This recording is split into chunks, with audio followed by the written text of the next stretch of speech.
With me, in Gaelic, 100,000 welcome. Thank you. Thank you for making the trip to Woodlawn, to beautiful Southern Maryland.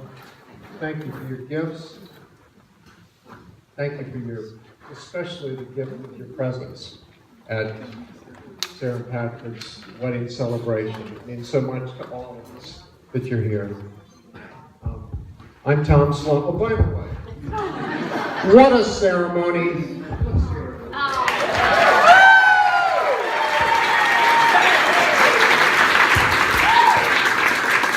I'm Tom Sloan, and this is my second Father and Bride speech. In a year. In a span of 4 months. And pretty remarkable. But I'm loving every minute of it. As the late, great, Hall of Fame catcher for the New York Yankees, Yogi Berra, once said, it's deja vu all over again. Not exactly. This is quite different. But I'm loving every minute of it, and I'm very thankful for this opportunity to speak this evening, and also to toast Caitlin and Jason's wedding earlier this year on June 20th.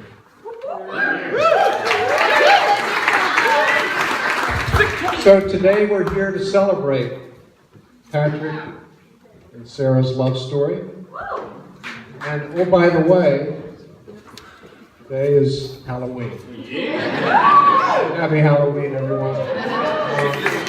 Halloween is a day dedicated to remembering those that are no longer with us. And there's many that are not with us that we remember. And I was wondering if we could, together, have a few moments of silent reflection for those that are no longer with us.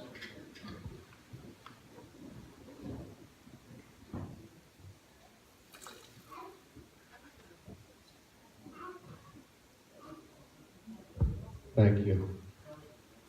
We're going to pick it up,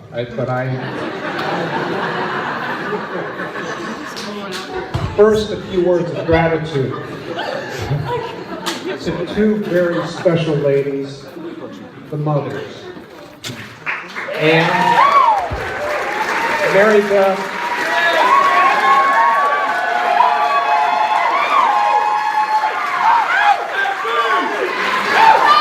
and one very special daughter, Caitlin. For all of their support, for all of their wisdom in making this day happen. Thank you very much.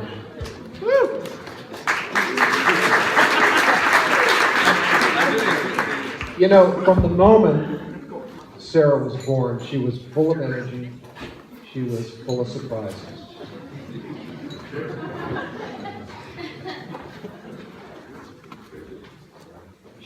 I'll never forget that day. She arrived at GBMC in 1983. She had a set of lungs on her, and she belted out the loudest cry when she arrived. And I remember the birthing there saying that she sounded much like Linda Ronstadt when she arrived. And you know, 1983 was a wonderful year for two important reasons. Number one, by far, our first daughter was born. Sarah was born. Number two, the Baltimore Orioles won the World Series.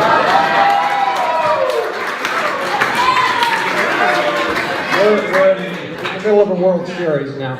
But to this day, however, Sarah disputes her father's order of importance for 1983. I like the game, I'll admit that, but by far and away, Sarah, you were what made 1983 such a special year.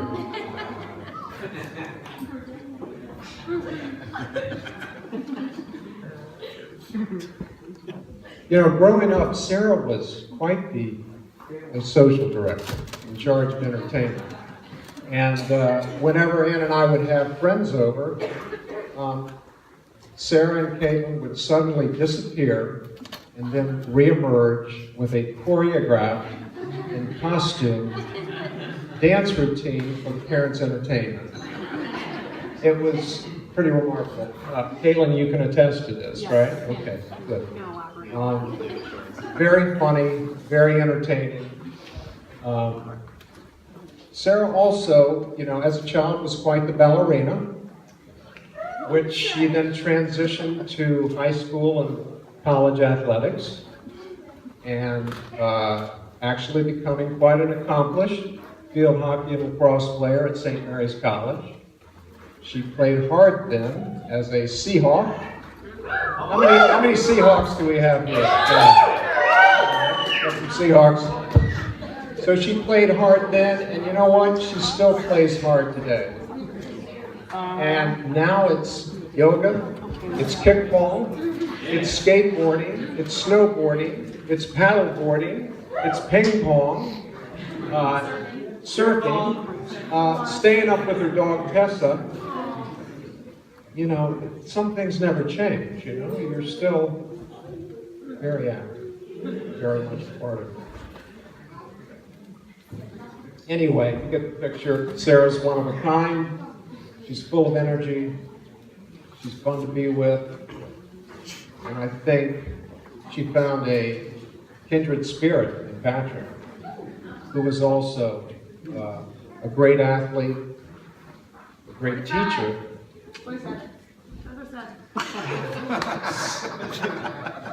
Full of energy and always fun to be with. So Ann and I are very proud of Sarah's accomplishments. She's a licensed child therapist. She is a yoga instructor.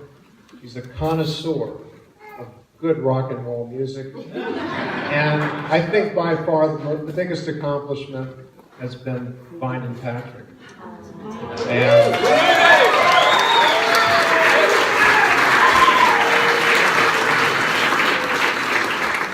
Pat, we're excited to officially welcome you to the Sloan family, and we're equally excited to be a part of the Donovan family. This is really a special day that we're bringing the two families together. I said this at wedding number 1, and I think it's worth repeating. I love having daughters. I wouldn't change that for the world, but it's nice now to have son-in-law number 2.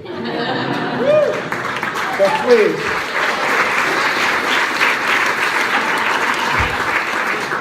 raise your glasses and join me in a toast to the high-energy newlyweds. To the promise of peace, love, prosperity, and yes, grandkids.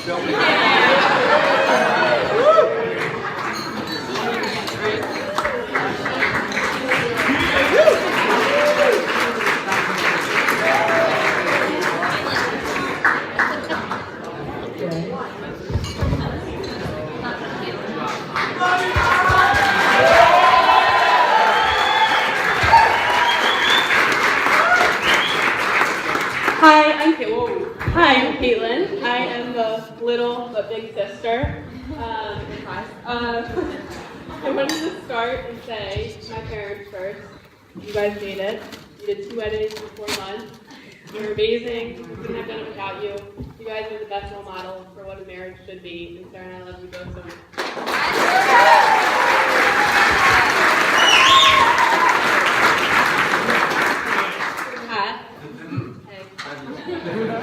Welcome to the family officially. Growing up, I always asked my mom for another kid, and she never gave it to me. However, she did try to give me all these baby dolls that looked exactly like babies, really freaky. They laughed and cried and all this stuff. They're all over my room. But thank you for finally getting my mom off of the hook. I now have a second brother, so thank you. You make my sister so happy and compliment her in the perfect ways.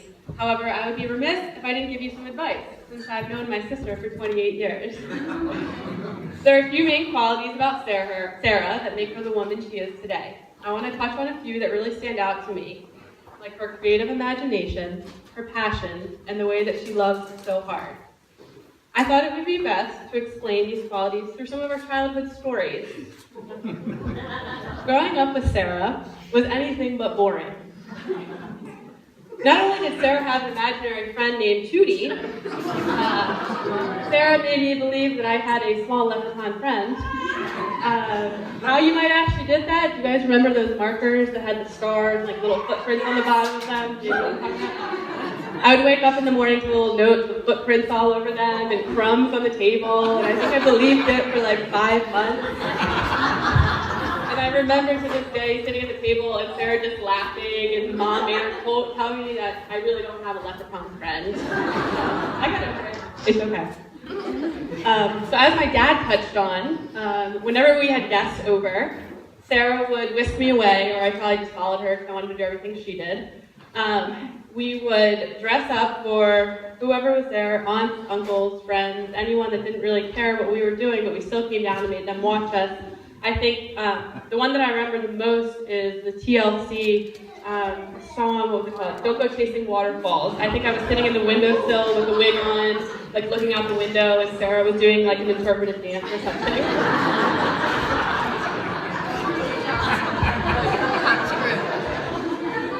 So, another part of her creative imagination is Sarah's poetry. Most of you may not know, but Sarah has a flair for poetry. I learned this when I was taking Poetry 101 as a senior in college, and I asked Sarah if she could help me with a poem, and she was like, actually, I have one already written. And this was the first time that I actually learned of the story of Sarah and Pat. It's an amazing poem, and I'm not going to read it tonight, but it's a really great description of kind of how they fell in love. So I want to say thanks for falling in love, because I got an A on that assignment.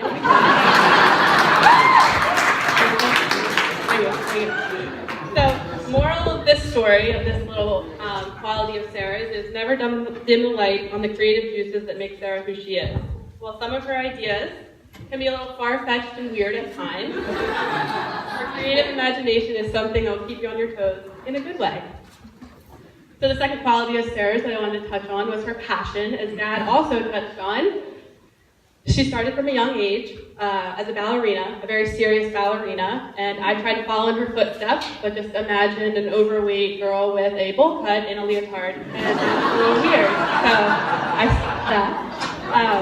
And then Sarah quickly fell into sport, and lacrosse and field hockey were her passions, and ended up being the athlete of the year in St. Mary's as a senior. Pretty awesome.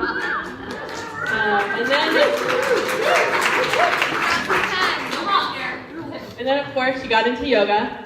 From the moment she tried yoga, she immediately began her Sloan Shine business, and she's very successful in what she does. So I'm very, you're definitely someone that I look up to when it comes to being passionate about things and following through. Moral of this story, when Sarah's passionate about something, she puts her whole heart into it 110%. This passion and drive has been very evident in your relationship, and I have no doubt this passion will get even stronger. Help her find her passions, and when she does, help her embrace the journey to fully realize it. So the last one is Sarah loves so hard. Sarah has such a wide network of friends. In this room, we have high school, we have college, we have yoga people, we have work friends, there's a lot of other people in here as well. Moral of this story, keep your Sundays open. She's probably going to brunch with one of those group of friends. There's no such thing as a free weekend. And make sure you keep up and value all the people she so sincerely values. Sarah, I remember the way that you talked about Pat when you first told me about him, the sparkle in your eye, and everything you said about him. You were talking about him with such awe. It was amazing. You guys together make an amazing couple. So, I wanted to end this by channeling Sarah on a poem. Ready? I'm honored to be your maid of honor and stand by your side. Sarah, it goes without saying, you're the most beautiful bride. I've seen Sarah and Pat's relationship through every stage. From Colorado, Ocean City to Canton, their love for each other has always been on the same page. Sarah and Pat have a true friendship that you just can't break. They really are best friends. They probably have a secret handshake. There's no doubt in my mind that they are meant to be. I know Tessa feels the same way. probably even General Lee. So everyone please raise your glass to the newly married couple, Sarah and Pat. I love you both, wish you the world, and that's all I have to say about that.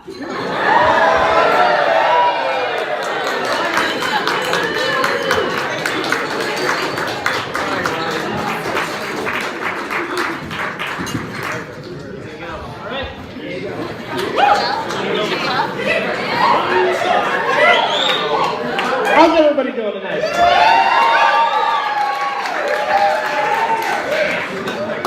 So happy to see so many smiling faces out here this evening. It's great to see so many families, family members and friends that I haven't seen in 10 forevers. Extended family, new family. I'm not good at speeches. Definitely didn't prepare anything.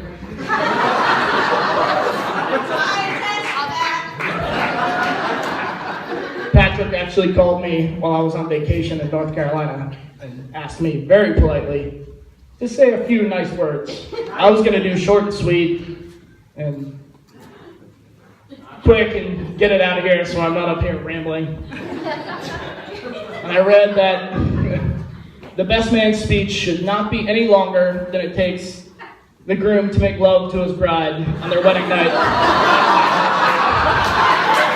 So congratulations.